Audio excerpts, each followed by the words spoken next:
Hello दोस्तों, नमस्कार। दिन भर की बड़ी खबर बताएंगे, जहां सबसे पहले बताएंगे ईरानी राष्ट्रपति इब्राहिम रईसी का हेलीकॉप्टर हादसे का हुआ शिकार, हो गए गायब, अभी तक नहीं पता लगा उनका नामो निशान। पीएम मोदी ने भी राष्ट्रपति रईसी को लेकर जताई चिंता, बताएंगे क्या कहा दोस्तों, आखिर ऐसा क्या हुआ कि अभी तक नहीं मिलते दिखाई दे रहे ईरानी राष्ट्रपति। तो वहीं आखिर पाकिस्तान क्यों नहीं कर पा रहा भारत के साथ व्यापार, पाकिस्तानी वर्जन आपको सुनवाएंगे दोस्तों, जहाँ पर 370 को नहीं बल्कि ये सबसे बड़ा कारण बता रहा है पाकिस्तान भारत के साथ व्यापार को रोकने का। और वहीं आखिर जयशंकर जी पर क्यों भड़का ग्लोबल टाइम्स, भारत में चीनी कंपनियों को डराने धमकाने का लगा दिया आरोप। तो वहीं अमित शाह के साथ सीक्रेट मीटिंग पर राजा भैया ने कर दिया बड़ा खुलासा। एक से एक बड़ी खबर बताएंगे, बस आप वीडियो के अंत तक बने रहेगा। और खबरों में आगे बढ़ने से पहले अपने देश भारत का पुरजोर समर्थन करते तो वीडियो को लाइक करके चैनल को सब्सक्राइब करके बेल आइकन दबा के कमेंट में जय हिंद कहना मत भूलिएगा। तो बात करें पहली बड़ी खबर की, जहां ईरानी राष्ट्रपति इब्राहिम रईसी का हेलीकॉप्टर हादसे का हुआ शिकार, प्रेसिडेंट और विदेश मंत्री लापता। जी हाँ दोस्तों, ईरान के राष्ट्रपति इब्राहिम रईसी को ले जा रहा हेलीकॉप्टर रविवार को एक हादसे का शिकार हो गया। घटना की जानकारी मिलने पर वहां रेस्क्यू टीम को भेजा गया। सामने आया है कि ईरान के राष्ट्रपति इब्राहिम रईसी और अन्य वरिष्ठ अधिकारियों को ले जा रहा यह हेलीकॉप्टर रविवार को उत्तर पश्चिमी ईरान के जोल्फा में दुर्घटनाग्रस्त हो गया। समाचार एजेंसी रॉयटर्स की रिपोर्ट के अनुसार एक अधिकारी ने कहा कि रईसी और विदेश मंत्री हुसैन अमीर अब्दुल्लाहियान ने इस दुर्घटनाग्रस्त हुए हेलीकॉप्टर में सवार है। रविवार शाम को आई खबर के मुताबिक हेलीकॉप्टर से संपर्क नहीं हो सका था, लेकिन अब सामने आया है कि ईरानी समाचार एजेंसी तस्मीन ने कुछ समय पहले दावा किया है कि राष्ट्रपति के दो साथियों से संपर्क किया गया। वहीं बचाव दल ने राष्ट्रपति रईसी के हेलीकॉप्टर को ट्रेस कर लिया। जी हां, इससे पहले हेलीकॉप्टर के हार्ड लैंडिंग की खबरें आई थी। ईरानी न्यूज एजेंसी की रिपोर्ट में कहा गया है कि नई बचाव टीमें और कुछ पर्वतारोही रेस्क्यू अभियान में शामिल है। आपको बता दें, इस पर प्रधानमंत्री नरेंद्र मोदी जी ने भी चिंता जताई। दोस्तों, पीएम मोदी जी ने कहा कि आज राष्ट्रपति रईसी की हेलीकॉप्टर उड़ान के संबंध में रिपोर्टों से अत्यधिक चिंतित हूँ। हम संकट की इस घड़ी में ईरानी लोगों के साथ एकजुटता से खड़े हैं और राष्ट्रपति और उनके साथियों की भलाई के लिए प्रार्थना करते हैं। आपको बता दें, पूरे ईरान में गम का माहौल है दोस्तों, और हर कोई प्रार्थना कर रहा है कि ईरानी राष्ट्रपति सही सलामत हो। बहरहाल दोस्तों, इस पर आपकी क्या राय होगी, एक भारतीय होने के नाते अपनी राय अवश्य दीजिएगा। तो वहीं आपको यह भी बता दें, ईरानी राष्ट्रपति के हेलीकॉप्टर क्रैश पर हिजबुल्लाह चीफ का बेटा हादी नसरल्लाह ने कहा कि अगर इजराइल का हाथ तो दुनिया का नक्शा बदल देंगे इसमें। जी हाँ, फिलहाल रेस्क्यू टीम घटनास्थल पर पहुंचने का प्रयास कर रही है, लेकिन खराब मौसम की वजह से दिक्कतों का सामना करना पड़ रहा है। इस बीच हिजबुल्लाह ग्रुप के नेता हसन नसरल्लाह के बेटे हादी नसरल्लाह का बड़ा बयान सामने आया है। हिजबुल्लाह ग्रुप के नेता के बेटे नसरल्लाह ने कहा, यदि ईरान को एक भी सबूत मिल जाता है कि इस घटना के पीछे इजराइल का हाथ है तो हम दुनिया का नक्शा बदल देंगे। पूरी मिडल ईस्ट में तबाही आ जाएगी। इजराइल पश्चिमी फंडिंग और समर्थन से तृतीय विश्व युद्ध को भड़काने का काम कर रहा है, यानी कि उनको लग रहा है कि इसमें इजराइल का हाथ है और जैसे ही इसका प्रूफ मिलेगा वो दुनिया का नक्शा बदल देंगे, जैसा बयान दिया है दोस्तों। तो वहीं आपको बड़ी खबर बता दें, जम्मू कश्मीर के पुंछ से बड़ी खबर, चुनावी रैली के दौरान चाकूबाजी, फारूक अब्दुल्ला की मौजूदगी में एनसी के 3 कार्यकर्ता हुए घायल। जी हां, उनके मौजूदगी में चाकूबाजी की यह बड़ी घटना निकलकर सामने आ रही है। जम्मू कश्मीर के पुंछ जिले के मेंढर में रविवार को नेशनल कॉन्फ्रेंस के अध्यक्ष और अनंतनाग राजौरी संसदीय क्षेत्र से पार्टी के उम्मीदवार मियां अल्ताफ की रैली के दौरान चाकू से हमले की एक कथित घटना सामने आई, जिसमें नेशनल कॉन्फ्रेंस के 3 कार्यकर्ता घायल हो गए। खास बात यह रही कि अल्ताफ के समर्थन में नेका अध्यक्ष फारूक अब्दुल्ला पार्टी द्वारा आयोजित रैली में उपस्थित थे। आधिकारिक सूत्रों के मुताबिक रैली के मौके पर 2 समूहों के बीच झड़प हुई थी, जिसके दौरान झड़प करने वाले समूहों में से एक ने चाकू का इस्तेमाल किया, जिससे 3 युवक घायल हो गए। उन्होंने बताया कि घायल तीनों को नजदीकी अस्पताल ले जाया गया, जहां से उन्हें उन्नत उपचार के लिए जीएमसी राजौरी भेज दिया गया। जी हां, तो वहीं बता दें, पाकिस्तान क्यों नहीं कर पा रहा भारत के साथ व्यापार, उप प्रधानमंत्री इशाक डार ने बता दी मजबूरी। कहा, अनुच्छेद 370 नहीं बल्कि भारत के भारी टैक्स के कारण पाकिस्तान ने रोका है व्यापार। बता दें, इशाक डार ने सबसे बड़ा दावा किया है। पाकिस्तानी विदेश मंत्री इशाक डार ने एक प्रश्न के लिखित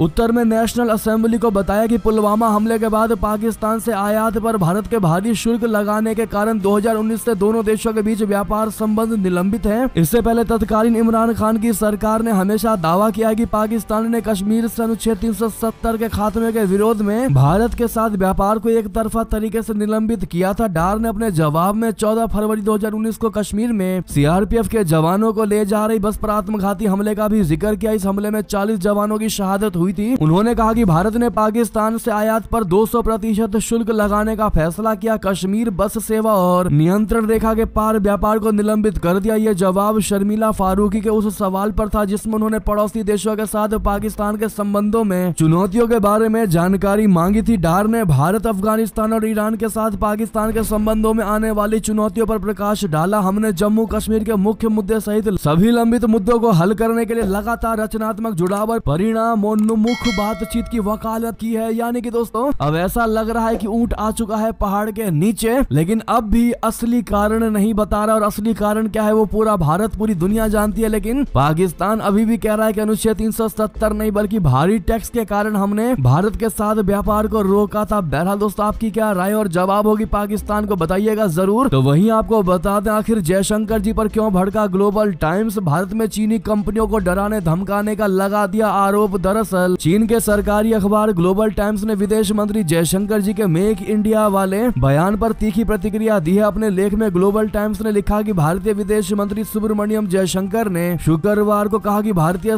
कंपनियों को चीन के साथ व्यापार करते समय राष्ट्रीय सुरक्षा के फिल्टर का उपयोग करना चाहिए और घरेलू निर्माताओं से सोर्सिंग पर अधिक ध्यान केंद्रित करना चाहिए। उन्होंने इस बात पर जोर दिया कि इसका मतलब ये नहीं है कि चीन से कुछ भी नहीं मंगाया जा सकता है, लेकिन अगर आपके लिए कोई भारतीय विकल्प उपलब्ध है तो हम चाहेंगे कि आप भारतीय कंपनियों के साथ काम करें। मुझे लगता है कि ये हमारी राष्ट्रीय सुरक्षा के लिए अच्छा है। जी हाँ, जयशंकर जी के इस बयान पर प्रतिक्रिया देते हुए ग्लोबल टाइम्स ने लिखा कि राष्ट्रीय सुरक्षा का फिल्टर बयानबाजी को भारतीय उत्पादों और मेक इन इंडिया पहल का समर्थन करने के तरीके के रूप में तैयार किया जा सकता है। ये राष्ट्रवादी भावनाओं से प्रेरित एक संरक्षणवादी आह्वान है। उसने लिखा ये घरेलू उद्योगों की सुरक्षा के लिए भारत सरकार के दृढ़ संकल्प को उजागर करता है, लेकिन बाजार विकल्पों को सीमित करने और व्यापार दक्षता में बाधा डालने से भारत के आर्थिक हितों पर संभावित नकारात्मक प्रभावों के बारे में भी चिंता पैदा करता है। तो वहीं बता दें यूरोप में तो भारत को विलन समझा जाता है, मगर बता दें इलेक्शन कवर करने आए यूनाइटेड किंगडम के पत्रकार रियलिटी यानी असलियत देखते हुए हो गए हैरान, देने लगे ऐसा बयान। बता दें लोकसभा चुनाव को कवर करने दिल्ली पहुंचे ब्रिटिश पत्रकार सैम स्टीवेंसन नए भारत को देखकर हैरान है और उन्होंने कहा है कि दुनिया को नए भारत की कहानी सुनाना काफी जरूरी है। यूके स्थित समाचार पत्र डेली एक्सप्रेस के असिस्टेंट एडिटर सैम स्टीवेंसन ने रविवार को इस बात पर जोर दिया कि अब समय आ गया है कि इस नए भारत ने जो $5 ट्रिलियन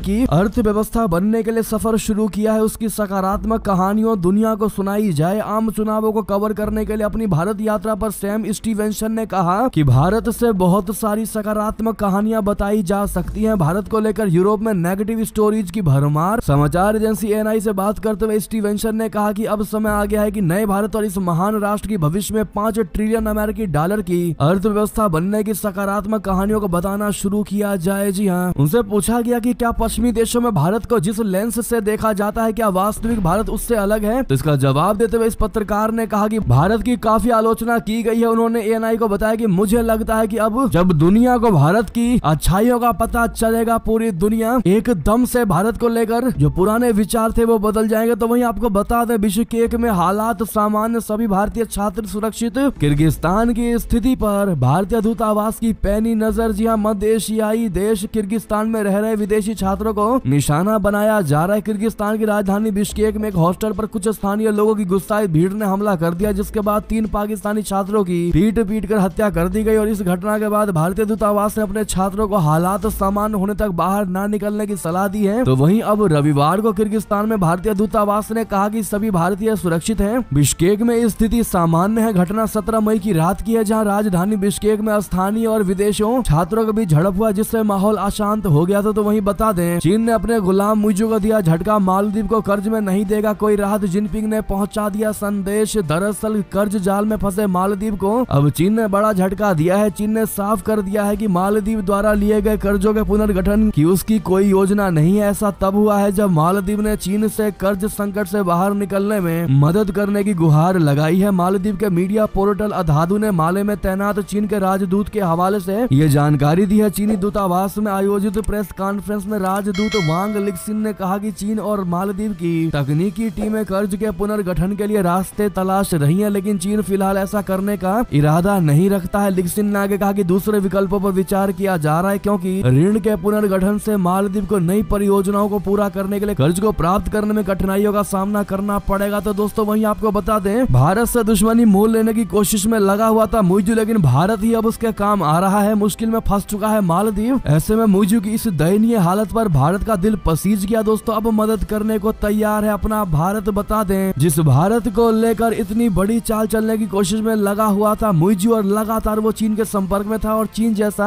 कह रहा था वैसा मुइजू कर रहा था। भारत आउट कैंपेन चलाने वाले इस मुइजू को चाइना ने तो तगड़ा धोखा दे दिया, लेकिन वही भारत जिसको उसने दूर करने की कोशिश की उसकी मदद करने को तैयार है। आपको बता दें बीते दिनों मालदीव के राष्ट्रपति बड़बोले मोहम्मद मुइजू की अपनों ने ही पोल खोल कर रख दी थी। मालदीव के रक्षा मंत्री घासन मोमून ने स्वीकारा है कि भारतीय सैनिकों की वापसी से मालदीव को काफी मुश्किलों का सामना करना पड़ रहा है। रक्षा मंत्री घासन मोमून ने स्वीकार किया है कि उनकी सेना के पास भारत द्वारा दान में दिए गए 3 विमानों को उड़ाने के लिए सक्षम पायलट नहीं है। अब मालदीव की दयनीय स्थिति को देख भारत का दिल पसीज गया है। भारतीय विदेश मंत्रालय ने कहा है कि भारत सैन्य विमान और हेलीकॉप्टर उड़ाने के लिए मालदीव के पायलटों को ट्रेनिंग देने के लिए तैयार है। जी हाँ दोस्तों, विदेश मंत्रालय के प्रवक्ता रणधीर जायसवाल साप्ताहिक प्रेस कॉन्फ्रेंस में भारत द्वारा भारतीय सेना को दान किए गए हेलीकॉप्टरों और डोर्नियर विमानों के भविष्य पर एक सवाल का जवाब दे रहे थे। उसी वक्त उन्होंने ये बात कही। तो दोस्तों वहीं आपको बता दें स्लोवाकिया के प्रधानमंत्री रॉबर्ट फिको की हालत है गंभीर। हुआ था इन पर जानलेवा हमला। आपको याद होगा स्लोवाकिया के प्रधानमंत्री रॉबर्ट फिको की हालत जानलेवा हमले के 4 दिन बाद रविवार को भी गंभीर बनी रही, लेकिन उनके स्वास्थ्य में कुछ सुधार से सकारात्मक उम्मीद बंधी हुई है। रक्षा मंत्री रॉबर्ट कलिनक ने यह जानकारी दी। रॉबर्ट कलिनक ने यहां अस्पताल के बाहर संवाददाताओं से कहा कि जिस बात का हमें डर था वो सबसे बुरा समय बीत चुका है, कम से कम फिलहाल के लिए, लेकिन उनकी हालत गंभीर बनी हुई है। उनकी हालत में कुछ सकारात्मक सुधार देखने को मिला है। जी हाँ, तो वहीं दोस्तों आप लोग भी get well soon Robert Fico ji कहना मत भूलेगा। तो वहीं बता दें कनाडा को लेकर बड़ा सर्वे निकलकर सामने आया है, जहां कनाडा में गिरी ट्रूडो की साख मुस्लिम और यहूदी पीएम से बेहद है नाराज। सिखों हिंदुओं ने भी किया किनारा। जी हाँ, कनाडा में किए गए एक सर्वे में प्रधानमंत्री जस्टिन ट्रूडो की उनकी लिबरल पार्टी की लोकप्रियता को लेकर चौंकाने वाली रिपोर्ट सामने आई है। सर्वे के मुताबिक देश के धार्मिक समुदायों में ट्रूडो की साख में भारी गिरावट आई है। खासकर मुस्लिमों और यहूदी ट्रूडो से बेहद खफा हैं। तो वहीं सिख और हिंदुओं ने भी कनाडाई पीएम के प्रति नाराजगी जताई है। मुस्लिम और यहूदी गाजा में इजराइल और हमास के बीच चल रही लड़ाई की वजह से ट्रूडो के खिलाफ होते जा रहे हैं। एंगस रीड इंस्टीट्यूट के एक नए सर्वे में कहा गया है कि मुस्लिम और यहूदी मतदाता लिबरल्स से दूर जा रहे हैं, जबकि कुछ समय पहले तक इन समुदायों की पहली पसंद ट्रूडो बने हुए थे। जी हाँ, सर्वे के मुताबिक इन धार्मिक समुदायों की नाराजगी ट्रूडो को चुनावों में भारी पड़ सकती है। इन समुदायों के बीच लोकप्रियता घटने को ट्रूडो के इजराइल हमास युद्ध पर प्रवासियों के बीच अपनी बात ना पहुंचा पाने के एक संकेत के तौर पर देखा जा रहा है। तो वहीं इतना ही नहीं, आपको ये भी बता दें कनाडा से एक और बड़ी खबर निकलकर सामने आ रही है, जहां कनाडा में अपनों के शवों को नहीं ले रहे लोग, लावारिस लाशों की बढ़ती जा रही है कनाडा में संख्या। जी हाँ, कनाडा की दुनिया जितनी चमकदार और खुशहाल दिखती है उतनी है नहीं। कनाडा से एक हैरान करने वाली रिपोर्ट सामने आई है। इसके मुताबिक कनाडा के कई राज्यों में हाल के वर्षों में लावारिस शवों की संख्या बढ़ती जा रही है। परिजन अपनों के शवों को लेने से मना कर रहे हैं। इसका सबसे बड़ा कारण अंतिम संस्कार में आने वाले खर्चों में बढ़ोतरी को माना जा रहा है। शवों को न लेने का ट्रेंड इतना ज्यादा बढ़ गया कि एक प्रांत को नई स्टोरेज फैसिलिटी बनाना पड़ गया। अंतिम संस्कार के लिए पैसा इकट्ठा करने का भी ट्रेंड देखा जा रहा है। तो वहीं बता दें यूएनएससी का सदस्य बनेगा क्या पाकिस्तान? कश्मीर और आतंकवाद का अलापा राग, कहा हम लाएंगे शांति। जी हाँ, संयुक्त राष्ट्र में पाकिस्तान के स्थायी प्रतिनिधि राजदूत मुनीर अकरम ने रविवार को कहा कि इस्लामाबाद संयुक्त राष्ट्र सुरक्षा परिषद यानी यूएनएससी के एक गैर अस्थायी सदस्य के रूप में एक स्थान सुरक्षित करने की कोशिश कर रहा है। उन्होंने कहा कि पाकिस्तान का मकसद यूएनएससी की सदस्यता पाकर कश्मीर और आतंकवाद विरोधी मुद्दों को संबोधित करना है। राजदूत अकरम ने अमेरिका स्थित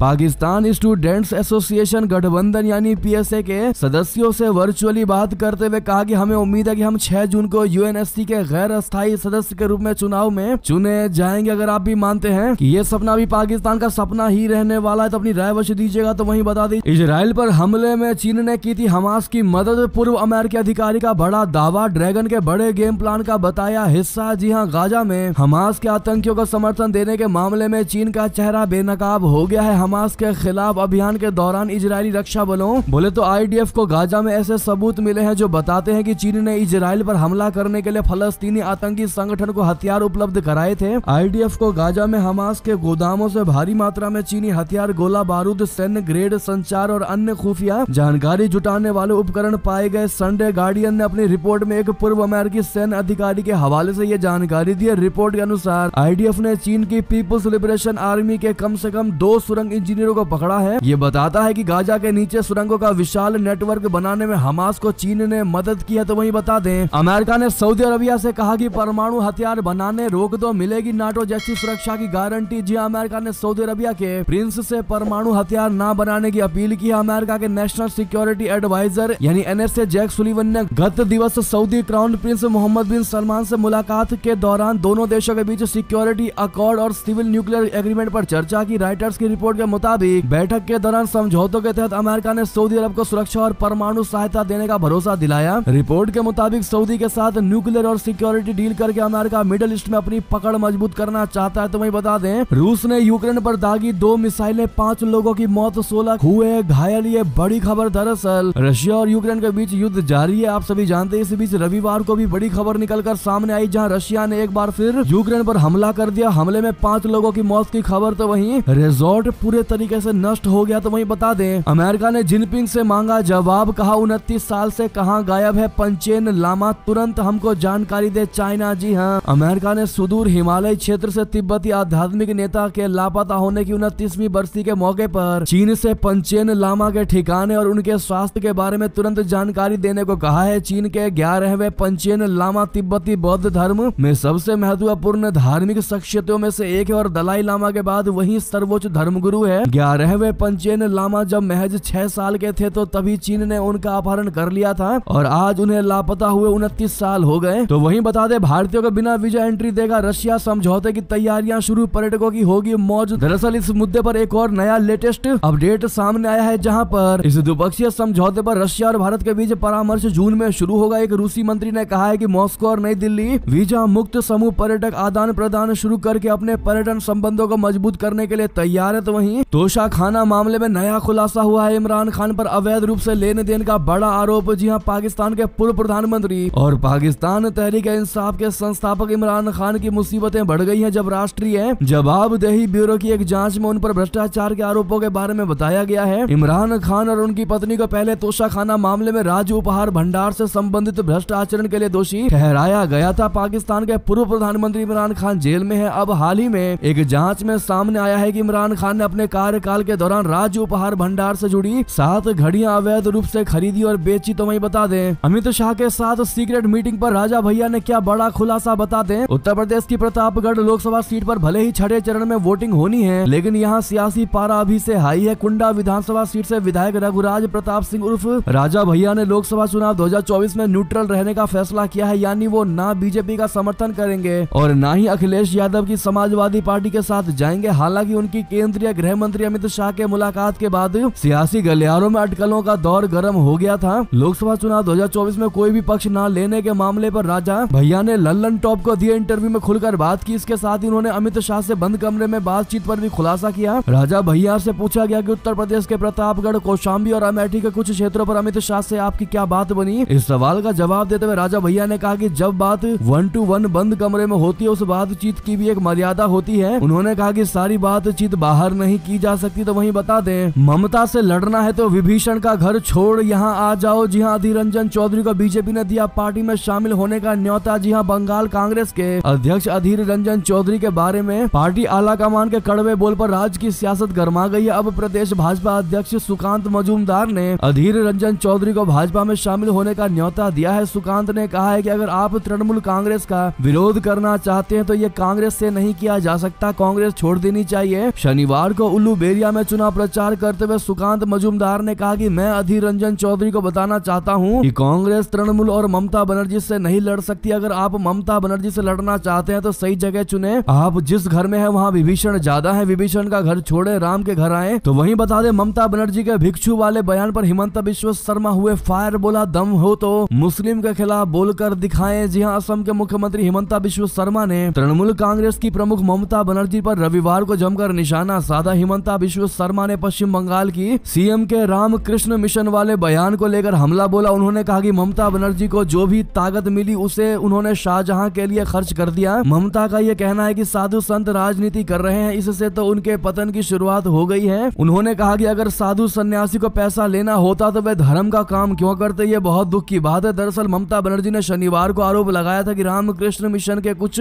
भिक्षुओं ने आसनसोल में भक्तों से भाजपा के पक्ष में वोट करने के लिए कहा था। इस पर हिमंता बिश्व शर्मा ने कहा कि क्या ममता बनर्जी को यह ताकत है कि वो किसी मुसलमान के बारे में ऐसा बोल दें? क्या सीएम ममता बनर्जी किसी मुस्लिम धार्मिक लीडर के खिलाफ ऐसा बोल सकती हैं? उन्होंने कहा कि हिंदू सेना के लोग कहीं भी राजनीति नहीं करते, हिंदू महात्मा राजनीति से दूर रहते हैं, इसीलिए आप उनको टारगेट कर रही हो। मुस्लिमों के बड़े बड़े इमाम राजनीति करते हैं और आप आपको अपनी कुर्सी से हटवा सकते हैं, इसीलिए आप उनके खिलाफ कुछ नहीं बोलती। देश ऐसे नहीं चल सकता। रामकृष्ण मिशन के लोग दूर दूर जाकर लोगों की सेवा कर रहे हैं। आपने बंगाल को संदेश खाली और शाहजहां के अलावा और क्या ही दिया है। तो वहीं बता दे दोस्तों, 20 मई से संसद की सुरक्षा पूरी तरह होगी, यानी आज से पूरी तरह संसद की सुरक्षा होगी। CISF के हवाले कर दी गई है। 3317 जवान रहेंगे मुस्तैद। ब्लैक कैट कमांडो के साथ प्रशिक्षण लिया गया। जी हाँ, संसद की सुरक्षा 1400 से अधिक CRPF कर्मचारियों के हटने के बाद सोमवार 20 मई से पूरी तरह केंद्रीय औद्योगिक सुरक्षा बल के हवाले से होगी और इसके 3300 से अधिक कर्मी आतंकवाद रोधी तथा अन्य सुरक्षा दायित्वों की जिम्मेदारी अपने हाथों में ले लेंगे। आधिकारिक सूत्रों ने कहा है कि केंद्रीय रिजर्व पुलिस बल के संसद दायित्व समूह ने शुक्रवार को परिसर से अपना पूरा प्रशासनिक और अभियानगत अमला वाहन, हथियार और कमांडो को हटा लिया तथा इसके कमांडर एवं उप महानिरीक्षक रैंक के अधिकारी ने सभी सुरक्षा जिम्मेदारियां CISF को सौंप दी है। तो वहीं बता दे, राहुल गांधी ने चुनाव ड्यूटी कर रहे अधिकारियों को फिर दे दी वार्निंग। कहा, सरकार बनते ही ऐसी कार्रवाई होगी कि आगे कोई भी संविधान की शपथ का अपमान करने से पहले 10 बार सोचेगा। जी हाँ दोस्तों, राहुल गांधी को लगता है कि इस लोकसभा चुनाव में उनकी सरकार बनेगी और ऐसे विचार को लेकर वो बयान देते नजर आ रहे हैं। आपको बता दें, बड़ी खबर, लोकसभा चुनाव के लिए 5वें चरण की वोटिंग आज होनी है, लेकिन उससे पहले कांग्रेस के पूर्व अध्यक्ष राहुल गांधी ने एक बार फिर चुनाव ड्यूटी कर रहे अधिकारियों को वार्निंग दी और कहा है कि इंडिया गठबंधन की सरकार बनते ही ऐसे अधिकारियों के खिलाफ कड़ी कार्रवाई होगी। राहुल गांधी ने समाजवादी पार्टी के अध्यक्ष अखिलेश यादव द्वारा सोशल मीडिया प्लेटफॉर्म X पर शेयर किए गए एक वीडियो को रीपोस्ट करते हुए ये बात कही। उन्होंने अपने सोशल मीडिया हैंडल X पर लिखा कि अपनी हार सामने देखकर भाजपा जनादेश को झुठलाने के लिए सरकारी तंत्र पर दबाव बनाकर लोकतंत्र को लूटना चाहती है। कांग्रेस चुनावी ड्यूटी कर रहे सभी अधिकारियों से यह अपेक्षा करती है कि वो सत्ता के दबाव के सामने अपनी संवैधानिक जिम्मेदारी ना भूलें, वरना इंडिया गठबंधन की सरकार बनते ही ऐसी कार्रवाई होगी कि आगे कोई भी संविधान की शपथ का अपमान करने से पहले 10 बार सोचेगा। लेकिन दोस्तों, उससे पहले राहुल गांधी को यह सोचना चाहिए कि क्या उनकी सरकार बनेगी कि नहीं। क्या लगता है दोस्तों आपको? इस पर आपकी क्या निजी राय है, कमेंट में लिखकर अवश्य बताइएगा। तो वहीं आपको बता दें, PM मोदी का ममता बनर्जी पर हमला, बोला वोट बैंक को खुश करने के लिए हिंदुओं का अपमान कर रही है TMC। जी हाँ, प्रधानमंत्री नरेंद्र मोदी जी ने रविवार को तृणमूल कांग्रेस पर आरोप लगाया है कि वो अपने वोट बैंक को खुश करने के लिए हिंदुओं की आस्था का अपमान कर रही है। उन्होंने ये भी कहा कि घुसपैठिए पश्चिम बंगाल के लिए खतरा है, क्योंकि उनकी वजह से राज्य की जनसांख्यिकी बदल रही है। दिन के दौरान पश्चिम बंगाल में अपनी तीसरी चुनावी रैली को संबोधित करते हुए PM मोदी जी ने ये बात कही। तो वहीं राजनाथ सिंह का बड़ा दावा, कहा मोदी सरकार ने 25 करोड़ लोगों को गरीबी से बाहर निकाला है। जी हाँ, रक्षा मंत्री राजनाथ सिंह ने रविवार को दावा किया है कि प्रधानमंत्री नरेंद्र मोदी के नेतृत्व में 25 करोड़ लोगों को गरीबी से बाहर निकाला गया है। राजनाथ सिंह ने संबलपुर लोकसभा सीट के अंतर्गत रायराखोल में एक चुनावी रैली को संबोधित करते हुए ये बात कही। जी हाँ दोस्तों, बहरहाल ऐसे में ये थी की सारी बड़ी खबरें, लेकिन दोस्तों वीडियो को शेयर करना मत भूलेगा थोड़ी भी अच्छी लगी है तो, और अभी इस वीडियो को लाइक करके चैनल को सब्सक्राइब करके बेल आइकन दबा के कमेंट में जय हिंद कहना मत भूलिएगा। मिलता है अगली बड़ी खबर में। बहुत बहुत धन्यवाद। जय हिंद, जय भारत।